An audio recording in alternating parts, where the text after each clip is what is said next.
My name is Father William Neenan. I'm a Jesuit at Boston College, and I'm delighted that you're going to let me come into your home.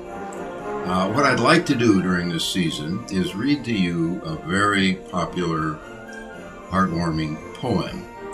So in preparation for that, I suggest you put another log on the fire and get the family all around the fireplace, settle back as I read to you this famous poem, The Night Before Christmas. 'Twas the night before Christmas, when all through the house not a creature was stirring, not even a mouse. The stockings were hung by the chimney with care, in hopes that St. Nicholas would soon be there. The children were nestled all snug in their beds, while visions of sugar plums danced in their heads. And Mama in her kerchief, and I in my cap, had just settled our brains for a long winter's nap. When out on the lawn there arose such a clutter, I sprang from the bed to see what was the matter. Away to the window I flew like a flash, tore open the shutters and threw up the sash. The moon on the breast of the new-fallen snow gave the luster of midday to objects below, when what to my wondering eyes should appear but a miniature sleigh and 8 tiny reindeer. With a little old driver so lively and quick, I knew in a moment it must be St. Nick. More rapid than eagles his coursers they came, and he whistled and shouted and called them by name. Now Dasher, now Dancer, now Prancer and Vixen. On Comet, on Cupid, on Donner and Blitzen. To the top of the porch, to the top of the wall, now dash away, dash away, dash away all.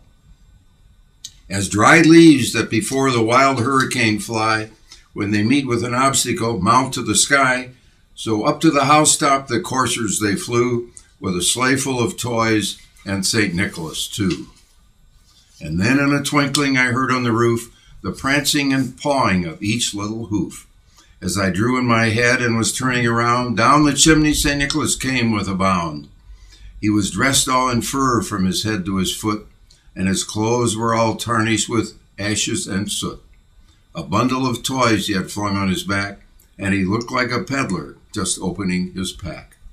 His eyes, how they twinkled, his dimples, how merry. His cheeks were like roses, his nose like a cherry.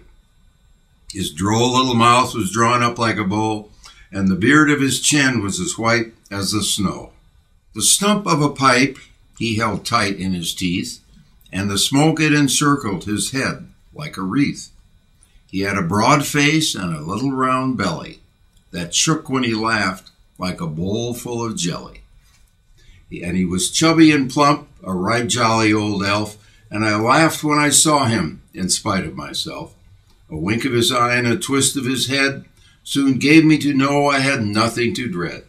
He spoke not a word, but went straight to his work, and filled all the stockings, then turned with a jerk, and laying his finger aside of his nose, and giving a nod, up the chimney he rose.